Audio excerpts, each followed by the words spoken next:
രണ്ടാഴ്ച മുമ്പ് ദൈവത്തിൻ്റെ കൃപ കൊണ്ട് ഞാൻ US ഒരു ശുശ്രൂഷയ്ക്കായിട്ട് പോയി. അമേരിക്കയിൽ ഷിക്കാഗോയിൽ വലിയൊരു കൺവെൻഷനായിരുന്നു. നല്ലൊരു അനുഗ്രഹത്തിൻ്റെ ദിവസങ്ങളായിരുന്നു. അപ്പോൾ ഞാൻ എയർപോർട്ടിൽ പോയി നിൽക്കുമ്പോൾ ഞാനിങ്ങനെ ഒരു മാറി ഒതുങ്ങി ഒളിച്ചിരിക്കുക. എന്ന് വെച്ചാൽ വേറൊന്നായിട്ടല്ല, ഒന്ന് ഓടിവിടുന്ന് കഷ്ടപ്പെട്ട് അവിടെ ചെന്ന് നല്ല ടയർഡായിരുന്നു. ആരും കാണാതെ പെട്ടെന്ന് കയറിപ്പോയ കാലം. പിന്നെ ഒരുപാട് പ്രശ്നങ്ങൾ അവിടെ വരുമ്പോൾ പരിചയമുള്ള ഒത്തിരിയേറെ ആൾക്കാരുണ്ട്. അപ്പം സ്വസ്ഥമായിട്ടൊരു ചെയ്യാം. അപ്പോൾ ഒരു മനുഷ്യൻ എന്നെ കണ്ടു. എന്നെ കാണും ഒറ്റ കരച്ചിൽ വരും. ഈ കരച്ചിൽ പറഞ്ഞിട്ട് അവിടുത്തെ എൻ്റെ പറ്റിയെന്ന് പറഞ്ഞു. ആളെൻ്റെ അടുത്ത് വന്നു. ആളെടുത്ത് ഞാൻ പറഞ്ഞു, അടുത്ത് ഞാൻ ഇരുത്തി. ഞാൻ പറഞ്ഞു, എൻ്റെ പറ്റി ആച്ച ഒന്നും പറ്റിയിട്ടൊന്നുമല്ല, പ്രൈസ് ഒരു സാക്ഷ്യം പറയാൻ വേണ്ടി. അവർക്ക് പറഞ്ഞ ഹല്ലേലൂയ, നമ്മുടെ സാക്ഷ്യം പറയാൻ വേണ്ടി ഇത്രയും കാര്യം വലിയൊരു സംഭവമാണ്. ഒരു വർഷം മുമ്പ് ഇദ്ദേഹത്തിൻ്റെ മൂത്ത മകൻ 17 വയസ്സ് ഗൾഫ് രാജ്യത്തുള്ളൊരു മനുഷ്യനാണ്. അപ്പോൾ അദ്ദേഹം അങ്ങോട്ട് പോകുക. അപ്പോൾ അദ്ദേഹം പറയുകയാണ്, ഒരു വർഷം മുമ്പ് എൻ്റെ മകന് അങ്ങോട്ട് ഞാൻ അണക്കരെ പ്രാർത്ഥിക്കാമെന്ന് വെച്ചാൽ എൻ്റെ മോന് ഫിറ്റ്സ് രോഗമായിരുന്നു കൂടുതൽ. അത് ചെറുപ്പം മുതൽ ഇനി 17 വർഷമായിട്ടും ഈ ഫിറ്റ്സ് രോഗമായിരുന്നു. ചികിത്സിക്കാവുന്നിടത്തെല്ലാം കൊണ്ട് ചികിത്സിച്ചിട്ടും ഒരു രക്ഷയില്ലായിരുന്നു. എല്ലാവരും ഉപേക്ഷിച്ച അച്ഛാ. പക്ഷേ അച്ഛൻ്റെ അവിടെ കൊണ്ടുവന്നു. അച്ഛൻ ഇവരുടെ തലയിലൊന്ന് കൈവച്ചു. Praise the Lord. ഞാൻ പറഞ്ഞു, ഞാനും ഓർക്കുന്നൊന്നുമില്ല. Price the Lord. ഈ ജനം നിൽക്കുമ്പോൾ നമ്മളും വല്ല ഓർക്കാറുണ്ടോ? ആരും നമ്മൾ ശ്രദ്ധിക്കുന്നത്, ആരെ ശ്രദ്ധിക്കാറ്? അവർ പറഞ്ഞു, അച്ഛൻ ഞാൻ തലയ്ക്ക് വെച്ചു, പ്രാർത്ഥിച്ചു വിട്ടു. അന്ന് പിന്നെ ആ ദിവസം ഈ മകൻ പരിപൂർണമായിട്ടും സൗഖ്യപ്പെട്ടു. Praise the Lord. പരിപൂർണമായിട്ട് സൗഖ്യപ്പെട്ടു. അപ്പോൾ പറയാണ്, ഒരു വർഷം കഴിഞ്ഞ അച്ഛാ. അപ്പം എന്നെ കാണുമ്പോൾ ഒരു വർഷം ഇതുവരെ അവനുണ്ടായിട്ടില്ല. മരുന്ന് നിർത്തി. ഫിറ്റ്സ് രോഗം എവിടെ സൗഖ്യപ്പെടാൻ? Praise the Lord. Life long മെഡിസിനാണ്. യേശുവേ നന്ദി. എനിക്കറിയാം, ആദ്യ ശനിയാഴ്ച കർത്താവ് എന്നോട് പറയാറുണ്ട്, രാവിലെ ഒരു 8 മണി, ഞാൻ 9 മണിയാകുമ്പോൾ ഞാൻ ആൾക്കാരെ കയറും. 3 മണി വരെ ശരിക്കും ഫുള്ള് ഉപവാസമായിരിക്കും. ശരിക്കും ത്യാഗം എടുക്കണം, അല്ലാണ്ട് ശുശ്രൂഷ ചെയ്യാൻ പറ്റില്ല. അങ്ങനെ ശുശ്രൂഷ ശരിക്കും ത്യാഗം എടുക്കാതിരിക്കാൻ പറ്റില്ല. അപ്പോൾ രാവിലെ 9 തൊട്ട് 3 മണി ഒരു ഉപവാസമാണ്. അതിനുശേഷം ചിലപ്പോൾ ആളുകളെല്ലാം കണ്ടു കഴിഞ്ഞ് ഇറങ്ങി വരുമ്പോഴത്തേക്ക് ഒരു രാത്രി ഒരു 8 മണി 9 മണി ചിലപ്പോൾ 10, 11 ആവും. അപ്പോൾ ശരിക്കും ടയർഡാണ്. അപ്പോൾ പക്ഷേ ആ ക്ഷീണത്തിൻ്റെ സമയത്താണ് ഞാൻ കാണുന്നത് കർത്താവിൻ്റെ ഈ കരം മുഴുവൻ വെളിപ്പെടുന്നത്. ശ്രമത്തിൽ പറഞ്ഞ ഹല്ലേലൂയ. ഞാൻ ആരോഗ്യമുള്ളപ്പോഴല്ല ഞാൻ ശക്തൻ. ഞാൻ ഏറ്റവും കൂടുതൽ ക്ഷീണിതനായിരിക്കുമ്പോഴാണ് ഞാൻ ഏറ്റവും കൂടുതൽ ശക്തൻ. Price the Lord. കാരണം ഈ ക്ഷീണിതനായിരിക്കുമ്പോൾ ആര് നമ്മുടെ കൂടെ കാണും? പറഞ്ഞേ, ആര് കൂടെ കാണും? കർത്താവ് നമ്മുടെ കൂടെ കാണും. അവർക്ക് പറഞ്ഞ യേശുവേ നന്ദി. പൗലോസ് പറഞ്ഞില്ലേ, ഞാൻ ബലഹീനായിരിക്കുമ്പോഴാണ് എൻ്റെ ശക്തി പൂർണ്ണമായി. Hallelujah, hallelujah. പൗലോസ് പറഞ്ഞു, നിനക്ക് എൻ്റെ കൃപ മാത്രം മതി. ബലഹീനതയിലാണ് എൻ്റെ ശക്തി ഞാൻ പൂർണ്ണമായും പ്രകടമാക്കുന്നത്. പൗലോസ് പറയും. അപ്പം ഞാൻ പറഞ്ഞു വരുന്നല്ലോ, സഹനത്തിൻ്റെ നാളുകൾ, സഹനം വരുമ്പോൾ അതൊരു നിരാശയായിട്ട് എടുക്കരുത്. ഇന്നത്തെ സമൂഹത്തിൻ്റെ ഏറ്റവും വലിയ പ്രശ്നം, വേദനയും പ്രശ്നം വന്നാൽ നമ്മളങ്ങ് ബോധം കെട്ടുപോലെ നിരാശ, മനുഷ്യരേക്ക് വല്ല അടുത്ത് ആത്മഹത്യ ചെയ്യാൻ പോകുന്നു, ജീവിതം അവസാനിപ്പിക്കാൻ പോകുന്നു, ഒറ്റപ്പെട്ടു പോകുന്നു, എനിക്ക് ആരുമില്ലേ, ചങ്കത്തടിക്കുന്നു, ആകുന്നു, പ്രതികരിക്കാൻ പോകുന്നു, അടിക്കാൻ പോകുന്നു. ഒന്നിനും പോകണ്ട. നമ്മൾ വെറും വിശ്വാസിയാണ്. നമ്മൾ വെറും കല്ലിനോടും മണ്ണിനോടും അല്ല പ്രാർത്ഥിക്കുന്നത്, സത്യദൈവത്തോടാണ് പ്രാർത്ഥിക്കുന്നത്. അവർക്ക് പറഞ്ഞ ഹല്ലേലൂയ. ജീവിക്കുന്ന ദൈവത്തോടാണ് പ്രാർത്ഥിക്കുന്നത്. 2-3 പേർ എൻ്റെ നാമത്തെ ഒരുമിച്ച് കൂടുമ്പോൾ അവിടെ മധ്യേ ഞാൻ ഉണ്ടായിരിക്കുമെന്ന് പറയുന്ന ആ ദൈവത്തിലാണ് നമ്മൾ വിശ്വസിക്കുന്നത്. പരിശുദ്ധ കുർബാന വെറും ഒരു കലാപരിപാടിയല്ലത്. നമ്മുടെ കർത്താവിൻ്റെ കാൽവരി ബലിയാണ്. ഓരോ ദിവസം അർപ്പിക്കുന്നത് കർത്താവിൻ്റെ കുരിശിലെ ബലിയാണ്. അതിലാണ് പങ്കെടുക്കുന്നത്. നാം സ്വീകരിക്കുന്നത് വെറും ഒരു അപ്പമല്ലത്, ദിവ്യകാരുണ്യമാണ്. നമ്മുടെ കർത്താവിൻ്റെ ശരീരരക്തങ്ങളാണ് ഭക്ഷിക്കുകയും പാനം ചെയ്യുകയും ചെയ്യുന്ന സഭയാണ്. അപ്പം നമ്മുടെ ഉള്ളിൽ ഒരിക്കലും വിട്ടുപോകരുത്. അത് ദൈവം നമ്മളെ ഉപേക്ഷിക്കുന്നു കരുതരുത്. ദൈവം നമ്മുടെ കൂടെയുണ്ട്. സഹനത്തിൻ്റെ സമയത്ത് നിങ്ങളുടെ മനസ്സൂക്ഷിക്കേണ്ട ഒരു വചനമാണ് എബ്രായ 13:5 വചനം. ഞാൻ നിന്നെ ഒരു വിധത്തിലും അവഗണിക്കുകയോ ഉപേക്ഷിക്കുകയോ ഇല്ല എന്ന് അവിടുന്ന് പറഞ്ഞിട്ടുണ്ടല്ലോ. അതിനാൽ നമുക്ക് ആത്മധൈര്യത്തോടെ പറയാം, കർത്താവാണ് എൻ്റെ സഹായകൻ, ഞാൻ ഭയപ്പെടുകയില്ല. മനുഷ്യന് എന്നോട് എന്ത് ചെയ്യാൻ സാധിക്കും? സർവ്വത്തിൽ പറഞ്ഞേ ഹല്ലേലൂയ. നേറ്റ് പറഞ്ഞ എല്ലാവരും, ഞാൻ നിന്നെ ഒരു വിധത്തിലും അവഗണിക്കുകയോ ഉപേക്ഷിക്കുകയോ ഇല്ല എന്ന് അവിടുന്ന് പറഞ്ഞിട്ടുണ്ടല്ലോ. അതിനാൽ നമുക്ക് ആത്മധൈര്യത്തോടെ പറയാം, കർത്താവാണ് എൻ്റെ സഹായകൻ, ഞാൻ ഭയപ്പെടുകയില്ല. മനുഷ്യന് എന്നോട് എന്ത് ചെയ്യാൻ കഴിയും? സർവ്വത്തിൽ പറഞ്ഞ ഹല്ലേലൂയ, ഹല്ലേലൂയ. ഈ വചനം നമ്മുടെ തിരുവചനം, ഈ തിരുവചനം നമ്മുടെ കിടന്ന് സൂക്ഷിക്കും. അതുകൊണ്ട് സഹനങ്ങൾ വരുമ്പോൾ നമ്മൾ ദൈവത്തെ സ്തുതിക്കാൻ പഠിക്കണം. അതുകൊണ്ട് എപ്പോഴും നമ്മളൊന്ന്, ഞാൻ പറയും, പലതും നമ്മൾ പ്രാർത്ഥിക്കേണ്ട. കാരണം ചില സഹനം നമുക്ക് ആവശ്യമുള്ള സഹനമായിരിക്കും, ചില സഹനം നമ്മൾ വിശുദ്ധീകരിക്കാനായിരിക്കും, ചില സഹനം നമ്മൾ വളർത്താൻ. കാരണം കർത്താവാണ് തരുന്നത്, കർത്താവിൻ്റെ ഇഷ്ടം. ചിലപ്പോൾ നമ്മൾ അനുഗ്രഹിക്കാൻ വേണ്ടിയാണ്. പൗലോസിനെയും ശീലാസിനെയും ആ ജയിലിൽ അടച്ചു പൂട്ടിയത് അത് വെറുതെ അല്ല. അവരിലൂടെ ദൈവത്തിൻ്റെ വലിയൊരു പദ്ധതി വെളിപ്പെടാൻ പോകുന്നത്. പൗലോസും ശീലാസും രണ്ടുപേരും ഒരുമിച്ച് കിടക്കുമ്പോൾ അവരുടെ ഉള്ളിൽ അവരെക്കുറിച്ച് ദൈവത്തിനൊരു പദ്ധതിയുണ്ട്, ദൈവത്തിനൊരു പദ്ധതിയുണ്ട്. ദൈവം ഒരു വാതിൽ തുറക്കുകയാണ്. അത് മനുഷ്യനല്ല അവിടെ വാതിൽ തുറക്കുന്നു. മനുഷ്യൻ അവർ ദൈവത്തെ സ്തുതിക്കണം, അവർ പുഞ്ചിരിക്കുക. രാത്രി മുഴുവൻ ഒരു ആഹ്ലാദത്തിൽ, അവർ സന്തോഷത്തില്ല, ദൈവത്തെ മഹത്വപ്പെടുത്തുക. കാരണം വെച്ച് കഴിഞ്ഞാൽ മറ്റൊന്നുമല്ല, ദൈവത്തിന്. അതുപോലെയാണ് പ്രിയപ്പെട്ട മക്കളെ, നിങ്ങളുടെ കുടുംബത്തിൽ ഇപ്പോൾ കുടിക്കുന്ന യുവാക്കൾ, യുവതികൾ, പഠന മേഖല ചിലപ്പം പരാജയം ഉണ്ടാകാം, മാർക്ക് കുറഞ്ഞു പോയെന്ന് വരാം, എക്സാം നന്നായിട്ട് പഠിക്കാൻ പറ്റുന്നില്ല. ചിലപ്പോൾ നിങ്ങൾക്കൊരു നിങ്ങളുടെ മോനെക്കുറിച്ചൊരു അപമാനം കേൾക്കേണ്ടി വന്നു, അല്ലെങ്കിൽ മോളെക്കുറിച്ചൊരു അപമാനം കേൾക്കേണ്ടി വന്നു, അല്ലെങ്കിൽ ഭർത്താവിനെ കുറിച്ചൊരു അപമാനങ്ങൾ, ഭാര്യയെക്കുറിച്ച് അപമാനം, ഒരു കടബാധ, ജീവിത പ്രശ്നം വരുമ്പോൾ ഉടനെ നമ്മളങ്ങ് തകർന്നു പോയിട്ട് നമ്മളൊന്ന് പ്രതികരിച്ച്, നമ്മൾ എന്നത്തെ മനുഷ്യൻ്റെ പ്രശ്നം അറിയോ, അവനങ്ങ് മുഴുവൻ ബുദ്ധിയിലാണ്, അവനങ്ങ് എടുത്തിയാട്ടമാണ്, മൊത്തം എടുത്തിയാട്ട്, ഒരു ബന്ധനം അടിക്കുക. അവൻ അറിഞ്ഞുകൂടാ, ദൈവത്തെ അറിയാത്തതുകൊണ്ടാ, ദൈവത്തിൻ്റെ കാര്യം അറിയാത്തതുകൊണ്ടാ, ദൈവത്തിൻ്റെ സ്നേഹം അറിയാത്തതുകൊണ്ടാ, ഈശോ അനുഭവിക്കാത്തതുകൊണ്ടാ, ഈശോ ജീവിക്കുന്ന ദൈവം ബോധ്യമില്ലാത്തതുകൊണ്ടാ. ഇപ്പം നമ്മൾ ചില തടവറ, പാപത്തിൻ്റെ ചില തടവറകൾ, മദ്യപാനമാകാം, വ്യഭിചാരമാകാം, മ്ലേച്ഛതയാകാം, അഹന്തയാകാം, അല്ലെങ്കിൽ അന്ധവിശ്വാസം, മന്ത്രവാദം, കൂടോതുശുദ്ധി, അങ്ങനെ പലവിധ ചങ്ങലേക്ക് എഴുതുണ്ടാകും. അപ്പോൾ അതിനടുക്കുമ്പോൾ നമ്മൾ അതെന്ത്, ദൈവമേ ഇന്ന് രക്ഷപ്പെടാൻ ആഗ്രഹിക്കുന്നുണ്ടെങ്കിൽ കർത്താവേ എന്നോട് കരുണയായിരിക്കണേ, എൻ്റെ പാപങ്ങൾ ക്ഷമിക്കണേ, വിശുദ്ധീകരിക്കണമേ എന്ന് പ്രാർത്ഥിച്ചിട്ട് നന്നായിട്ട് ദൈവത്തെ സ്തുതിക്കണം. അവർക്ക് പറഞ്ഞേ ഹല്ലേലൂയ.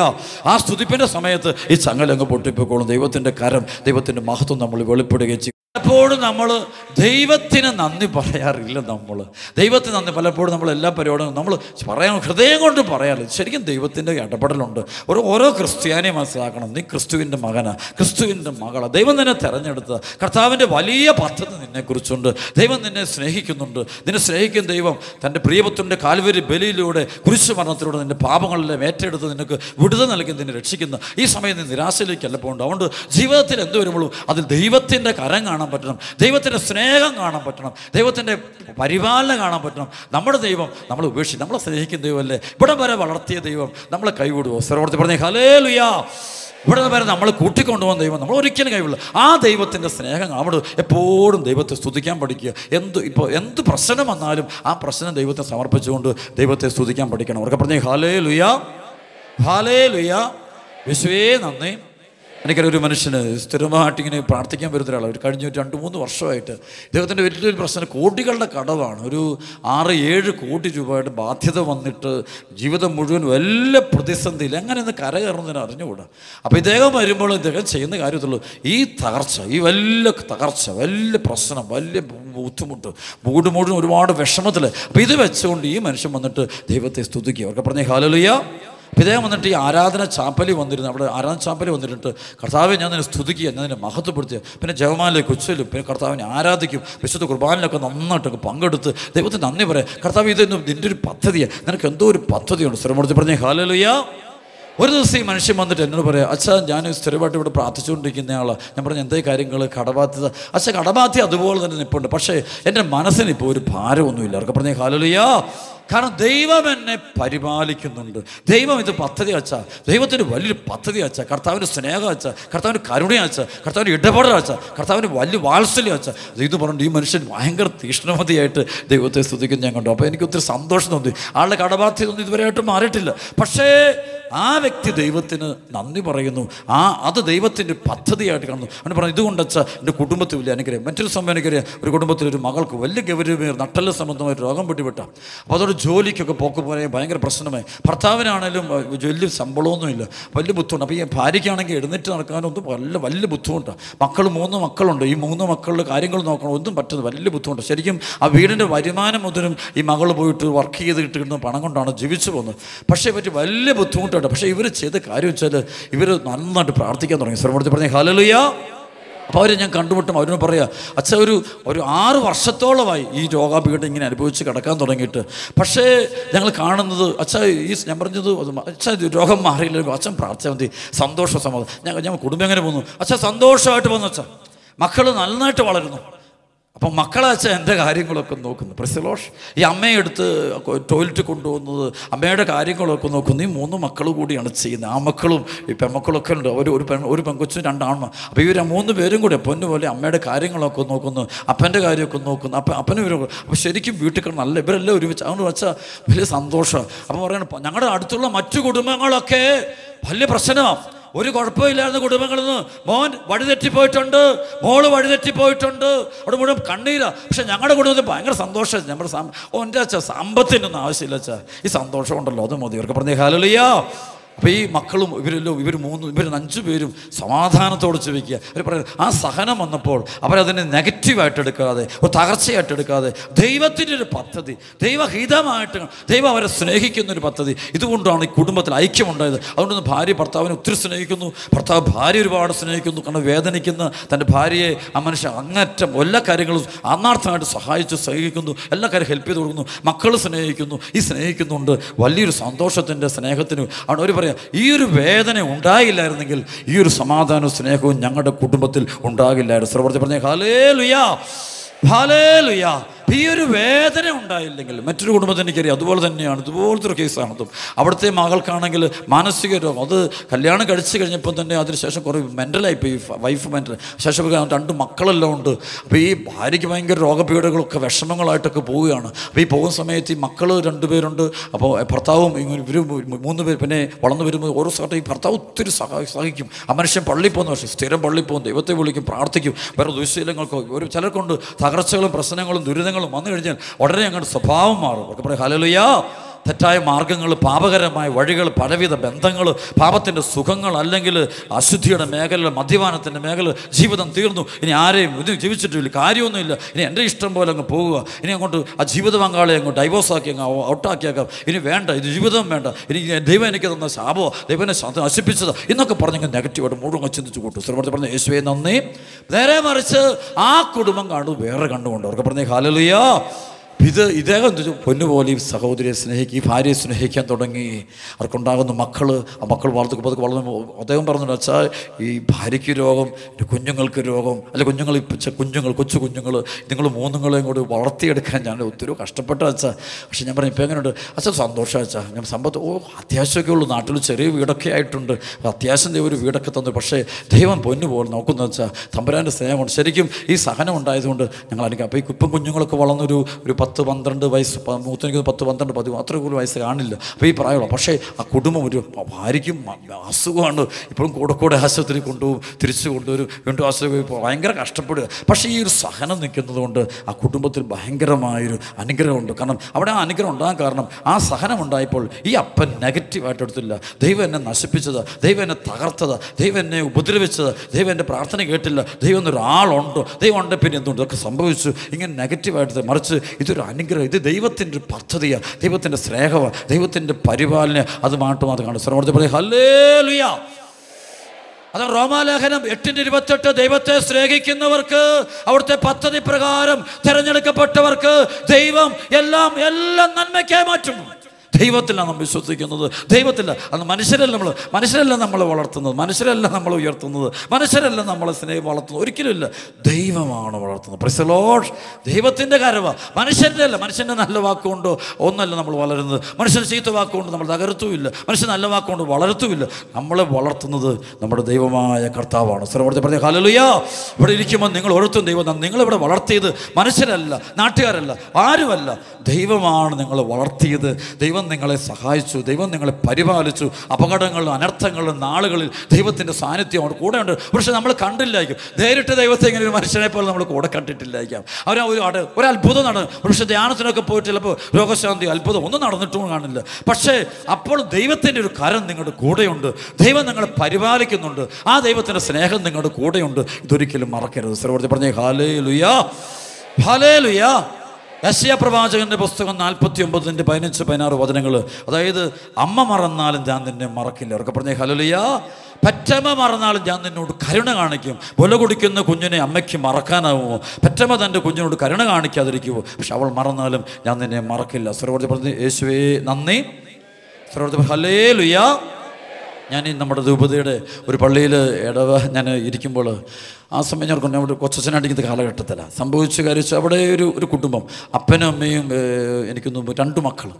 അതിൽ ശരിക്കും രണ്ടാമത്തെ കൊച്ച് ജനിച്ചു വീണപ്പം തന്നെ ഒരു പ്രത്യേക രോഗിയായിട്ടാണ് കുഞ്ഞ് വീഴുന്നത്. അബോധാവസ്ഥയിലാണ്. കൊച്ചൊരു പ്രത്യേക രീതിയിലാണ്, ഒരു ചലനമില്ല, ഒന്നുമില്ല. അപ്പം ഞാൻ ചെല്ലുന്ന കാലത്താകുമ്പോഴത്തേക്ക് കൊച്ചിനൊരു 10-12 ദിവസം കൊച്ച് അനങ്ങ എഴുന്നിട്ടൊന്നും നടക്കത്തില്ല. കംപ്ലീറ്റ് പാരലൈസ്ഡ് ആണ്.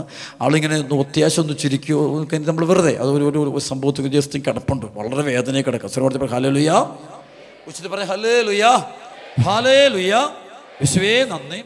ഇടയ്ക്ക് ഈ വീട്ടിൽ ഞാൻ പോകും, ഈ കുർബാന ഈ കൊച്ചിന് കൊടുക്കാൻ വേണ്ടി ഇവർ പറയും. അപ്പം ഞാനിങ്ങനെ കുർബാന ഇങ്ങനെ വെള്ളത്തിലിങ്ങനെ കലർത്തിയിട്ട് ഇങ്ങനെ പതുക്കെ കുർബാന കൊടുത്തിട്ടുണ്ട് ഈ കൊച്ചിന്. അത് കഷ്ടിച്ച വലിയ ബുദ്ധിമുട്ടെടുത്ത അല്പമൊക്കെ കുർബാന കൊടുക്കും. അപ്പം അങ്ങനെ ഇവരിങ്ങനെ അപ്പം അങ്ങനെയൊക്കെ ഈ കൊഞ്ച് മരിക്കുന്നുണ്ട്. ഈ മരിക്കുമ്പോൾ ഈ അമ്മ അപ്പനോ ഇതൊരു കരച്ചിലാണ്. ശരിക്കും നമ്മളൊക്കെ ദൈവമേ അതൊക്കെ മരിച്ചു പോയിരുന്നേക്ക്. ചിലപ്പോൾ നമ്മൾ ഓരോ ദിവസം ആ വീട്ടിൽ ഒരു ദുർഗന്ധമുണ്ട്, ഈ കൊച്ചിനെ എല്ലാം കഴുകുന്നതിൻ്റെയും ബുദ്ധിമുട്ടിൻ്റെ എല്ലാ വിഷമങ്ങളുടെ നടുവിലാണ് നിൽക്കുന്നത്. പക്ഷേ വീട്ടിൽ ചെല്ലുമ്പോൾ ഇവർക്ക് ഭയങ്കര സന്തോഷം. ചിലപ്പോൾ നമ്മളോർത്തും ദൈവമേ ഇത് കുഞ്ഞ് മരിച്ചു പോയിരുന്നെങ്കിൽ നന്നായി. കാരണം ഈ കുടുംബത്തിൽ അത്ര ഒരു ഭാരം, വലിയ വിഷമമാണ്. പക്ഷേ ഹസ്ബൻഡും ഭാര്യ 2 പേരും കൂടെ ഒത്തിരി കഷ്ടപ്പെട്ട് സ്നേഹിച്ച് ഒരു മോൻ മാത്രം അവന് ഓടി നടന്നവന് കാര്യങ്ങളൊക്കെ നടത്തും. അപ്പോൾ സംഭവിച്ച കാര്യം വെച്ചാൽ ഞാൻ പറഞ്ഞു വെച്ചാൽ ഈ കുഞ്ഞ് മരിച്ച സമയത്ത് ഇവർ ഭയങ്കര കരച്ചിൽ. ഇപ്പോൾ കരച്ചിൽ കണ്ടപ്പോൾ ഞാൻ ചെയ്തത് നിങ്ങളിങ്ങനെ കരയേണ്ടത് അല്ല. ഞാൻ ശരിക്കും അന്ന് എൻ്റെ മനസ്സിൽ വന്നൊരു ചിന്തയാണ്, ദൈവമേ നോക്കി അവരെന്തൊരു ആത്മാർത്ഥത. അപ്പോൾ ആ കുഞ്ഞിന് പോകുന്ന അവർ പറഞ്ഞു കാര്യം, അച്ഛാ ഈ രോഗം, ഈ അവസ്ഥ ദൈവം ഞങ്ങൾക്ക് തന്നതുകൊണ്ട് അച്ഛാ ഞങ്ങൾ എല്ലാ ദിവസവും പള്ളി വരുന്ന ദിവസം പ്രൈസ് ദി ലോർഡ് ഞങ്ങൾ പ്രാർത്ഥിക്കുന്ന അച്ഛാ, ഞങ്ങളുടെ കുടുംബത്തിൽ അന്ധകാരം കയറട്ടെ, ഞങ്ങൾ വിശുദ്ധിയിൽ ജീവിക്കുന്നത്, നല്ല ആൾക്കാർ, നല്ല ഫാമിലി, നല്ല ദൈവാനുഗ്രഹമുള്ള കുടുംബം. അതിന് കാരണം വെച്ച് കഴിഞ്ഞാൽ ആ വേദന ദൈവികമായിട്ട് എടുക്കും. ശ്രമത്തിൽ പറഞ്ഞ ഹല്ലേലൂയ, അതൊരു നാശമായിട്ട് ശാപമായിട്ട് എടുക്കുന്നില്ല, അതൊരു അനുഗ്രഹമായിട്ട് ബ്ലെസ്സിങ് ആയിട്ട് എടുക്കുക. ആ മുറിവ് ഒരു തിരുമുറിവായിട്ട് എടുക്കുക. ഇതാണ് നമുക്കിത് വേണ്ടത്. നമുക്കിത് കാണാൻ പറ്റും. പലർക്കും ഇത് കാണാൻ പറ്റുന്നില്ല. നമുക്കിപ്പം പ്രായമായ മാതാപിതാക്കളെ കൊണ്ടുപോയിട്ട് അനാഥ മന്ദിരത്തിൽ കൊണ്ടുവിടുക, രോഗികളായ കുഞ്ഞുങ്ങളെ കൊണ്ടുപോയിട്ട് അനാഥ മന്ദിരത്തിലാക്കുക. നമ്മളെല്ലാം ഒന്ന് ഒഴിവാക്കി കുരിശ് കുറയ്ക്കാനുള്ള ഓട്ടപ്രദർശനത്തിലാണ് എല്ലാവരും. അതാണ് ഏറ്റവും വലിയ. ഇപ്പോൾ ധ്യാനകേന്ദ്രങ്ങൾ വരുമ്പോൾ ഞാൻ എല്ലാവരെയും അനുകൂലിക്കാറൊന്നുമില്ല. ആളുകൾ ചില പേര് ഞാൻ പറയുന്നത് ശരിയല്ലത്, നിങ്ങളിത് നിങ്ങളിങ്ങനെയല്ല ചെയ്യേണ്ടത്. നിങ്ങൾ ഈ സഹനത്തെ, ഈ വേദന ദൈവകാര്യങ്ങൾ സമർപ്പിച്ച് സ്തുതിക്കാൻ പറ്റും. അതാണ് ബൈബിളിൻ്റെ ശാസ്ത്രത, സുവിശേഷത്തിൻ്റെ ശാസ്ത്രത, വചനത്തിന് പഠനം പഠിപ്പിക്കുന്നതാണ്. സഹനങ്ങളോടുള്ള നമ്മുടെ പ്രതികരണം അങ്ങനെയാണ്. അല്ലാതെ ചിലപ്പോൾ ദൈവം സൗഖ്യം തരുവാണ്, തരട്ടെ. ദൈവഹിതം ദൈവം തരാനാണ്. ദൈവത്തിനകത്ത് വേറൊരു പദ്ധതിയാണ്. ഞാൻ പറഞ്ഞില്ലേ, ചിലപ്പോൾ പൗലോസും ശ്രീനിവാസനെയും ആ ജയിലിൽ നിന്ന് പുറത്ത് കൊണ്ടുവന്നിട്ട് അടുത്തൊരു വാതിൽ തുറക്കാൻ വേണ്ടിയായിരിക്കും. അതിനുവേണ്ടിയാണ് സൗഖ്യം സംഭവിക്കട്ടെ. അല്ല, അവിടെ കിടന്നുകൊണ്ടാണ് ജീവിതകാലം മുഴുവൻ ദൈവത്തെ മഹത്വപ്പെടുത്തണമെന്ന് ദൈവം പദ്ധതി ഇടുന്നെങ്കിൽ അതിന് മുമ്പിൽ നമ്മൾ സന്തോഷിക്കുകയും ദൈവത്തിന് നന്ദി പറയുകയും ചെയ്യണം. അതായത് ഉയർച്ച താഴ്ചയൊന്നും ദൈവം നടത്തുന്നു, ദൈവമാണ് നടത്തുന്നത്, പരിപാലിക്കുന്ന ദൈവം, ദൈവപരിപാലനയിൽ അടിയുറച്ച് വിശ്വസിക്കുന്ന അവസ്ഥ. ദൈവപരിപാലന, എൻ്റെ ദൈവം എൻ്റെ കൂടെയുണ്ട്, സർവശക്തനായവൻ എൻ്റെ കൂടെയുണ്ട്, അവൻ എൻ്റെ കൂടെയുള്ളത് കൊണ്ട് ഒന്നും ഞാൻ ഭയപ്പെടുകയില്ല. ആ ഒരു വിശ്വാസം. അതുകൊണ്ട് പ്രിയപ്പെട്ട മക്കളെ, നമ്മുടെ ജീവിതത്തിൽ എപ്പോഴും ദൈവത്തിന് നന്ദി പറയാൻ തുടങ്ങി. ഇപ്പോൾ നമ്മൾ ഓരോ തകർച്ച നിങ്ങൾ ചിന്തിക്കുക, വീട്ടിലെ ഒരു പ്രശ്നമാണ്, അത് ദൈവം നന്ദി പറയുക. ഒരു സർട്ടിഫിക്കറ്റ് ശരിയായില്ല, നന്ദി പറയുക. IELTS തോറ്റുപോയി, ദൈവത്തിന് നന്ദി പറയുക. ജോലി കിട്ടിയില്ല, ദൈവം നന്ദി പറയുക. ചില വിവാഹം തടസ്സപ്പെട്ട് കിടക്കുക, നന്ദി പറയുക. സ്ഥലം വിൽക്കാൻ പറ്റിയില്ല, ദൈവം നന്ദി പറയുക. അവിടെ ദൈവത്തിൻ്റെ പദ്ധതിയുണ്ട്. മക്കൾ ചിലപ്പോൾ നന്നായിട്ട് പഠിക്കുന്നില്ല, ദൈവത്തിന് നന്ദി പറയുക. മക്കൾക്ക് ഒട്ടും പഠിക്കാൻ പറ്റുന്നില്ല, ദൈവത്തിന് നന്ദി പറയുക. പല കഴിവ് കുറവുണ്ട്, ദൈവത്തിന് നന്ദി പറയുക. മനുഷ്യൻ പാപം ചെയ്യുന്നപ്പോഴാണെന്നറിയാമോ, ഈ ദൈവകരം കാണാതെ അവൻ വേറെ ചിന്തിക്കും. ഇങ്ങനെ പോയിട്ട് വലിയ കാര്യമൊന്നുമില്ല. അവർക്ക് പറഞ്ഞേ ഹല്ലേലൂയ, ഇങ്ങനെ ജീവിച്ചിട്ട് വലിയ കാര്യം. ജീവിക്കുകയാണെങ്കിൽ വളർന്ന് നമ്മുടെ പ്രശ്നം ഇതെല്ലാം ഞാനും നിങ്ങൾക്കൊക്കെ എനിക്കും നിങ്ങൾക്കൊക്കെ ഉണ്ടാകുന്ന നമ്മുടെ ഹിതം നിറവേറാൻ വേണ്ടിയുള്ള ഓട്ടപ്രദർശനത്തിലാണ്. Price the Lord. ഇപ്പം ഞാനിപ്പോൾ പല ഒരിക്കലും എൻ്റെ ഇഷ്ടം നിറവേറേണ്ട ആഗ്രഹമൊന്നുമില്ല. ദൈവം എന്താ ആഗ്രഹിക്കുന്നോ അത് നിറവേറണം. അവസാന ശ്വാസം വരെ ദൈവഹിതം നിറവേറും. അതെന്താണ് ദൈവ ഇഷ്ടം. ദൈവം ഇങ്ങോട്ട് പോകാൻ പറഞ്ഞോ അങ്ങോട്ട് പോകാൻ പറഞ്ഞോ അങ്ങോട്ട് എന്താവശ്യപ്പെടുന്നുവോ അത് ചെയ്യാൻ പറ്റണം. അത് പറയുമ്പോൾ അപ്പോഴാണ് അത് ഞാൻ ശ്രമിച്ചുകൊണ്ട് ഒന്നും ആയിട്ടില്ല, ശ്രമിച്ചുകൊണ്ട് ഹല്ലേലൂയ. അപ്പോൾ ദൈവകരം, അപ്പോൾ ദൈവേഷ്ടം നിറവേറ്റാൻ അത് വിട്ടുകൊടുക്കാൻ നമ്മളാരും വിട്ടുകൊടുക്കും. നമ്മളൊന്ന് സ്വാർത്ഥത കയറി പിടിക്കുക, ഞാനൊന്ന് ഭാവം കയറി പിടിക്കുക, എൻ്റെ ഹിതം നിറവേറ്റുക, സ്വാർത്ഥത കയറുക, ഉള്ളും കൂടെ നമ്മൾ പിടിക്കുന്നത് കൊണ്ട് പോകണം. ആ ഒരു വലിയൊരു വാശിയുണ്ടല്ലോ, ആ വാശിയാണ് നമ്മുടെ മുഴുവൻ ആത്മീയതയും തകർക്കുന്നത്, നമ്മുടെ ആത്മീയ വളർച്ചയൊക്കെ ബ്ലോക്ക് ചെയ്യുന്നത്, കുടുംബത്തിൻ്റെ സമാധാനം നഷ്ടപ്പെടുന്നത്, സമൂഹത്തിൻ്റെയൊക്കെ സന്തോഷങ്ങൾ. ഈ വാശിയും നമ്മൾ ഇത് വിട്ടുകൊടുക്കണം. വിട്ടുകൊടുത്താലേ ദൈവത്തിൻ്റെ പദ്ധതി അറിയുവാനായിട്ട് സാധിക്കും.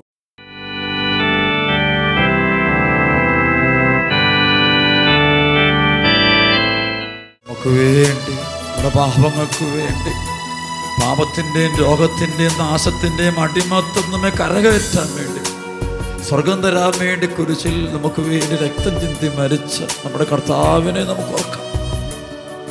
ആ മുറിവിൽ നമ്മുടെ വേദനകളും രോഗങ്ങളും കണ്ണീരുകളും മനസ്സിൻ്റെ ബന്ധനങ്ങളും മനസ്സിൻ്റെ വിഷമങ്ങളും സമർപ്പിക്കാം. തിരുമുറിവിൽ കണ്ടു നിൻ സ്നേഹത്തെ, സൗഖ്യമാക്കും യേശുവിൻ ശക്തിയെ. തിരുമുറിവിൽ കണ്ടു നിൻ സ്നേഹത്തെ, സൗഖ്യമാക്കും യേശുവിൻ ശക്തിയെ. പകരം എന്തു നൽകും ഞാനിനി, എന്നാരോഗ്യം ഞാൻ നൽകുന്നു നാഥനാ. പകരം എന്തു നൽകും ഞാനിനി, എന്നാരോഗ്യം ഞാൻ നൽകുന്നു നാഥനാ.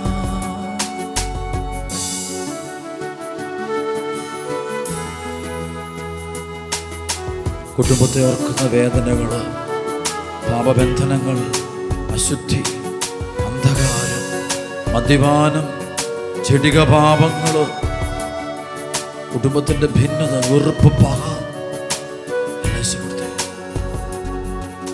ആടിപ്പീണരിൽ കണ്ടു നിൻ സ്നേഹത്തെ, സൗഖ്യമാക്കും യേശുവിൻ ശക്തിയെ. ആടിപ്പീണരിൽ കണ്ടു നിൻ സ്നേഹത്തെ, സൗഖ്യമാക്കും യേശുവിൻ ശക്തിയെ.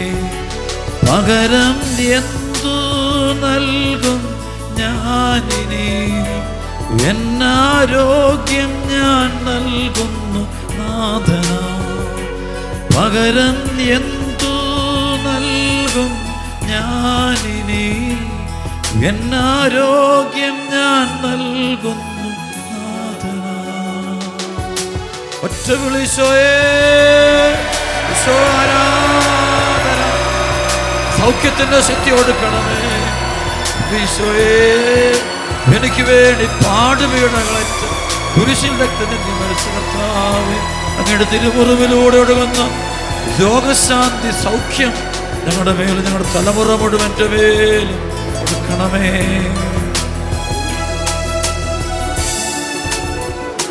നിൻ ശരീരം തകർത്തു നീ ഞങ്ങൾക്കാ, ശുദ്ധരക്തം ചിന്തി നീ ഞങ്ങൾക്കാ. നിൻ ശരീരം തകർത്തു നീ ഞങ്ങൾക്കാ, ശുദ്ധരക്തം ചിന്തി നീ ഞങ്ങൾക്കാ. പകരം എന്തു നൽകും ഞാനിനി, അന്ത്യത്തോളം ഞാൻ ജീവിക്കും നാഥനാ. പകരം എന്തു നൽകും ഞാനിനി, അന്ത്യത്തോളം ഞാൻ ജീവിക്കും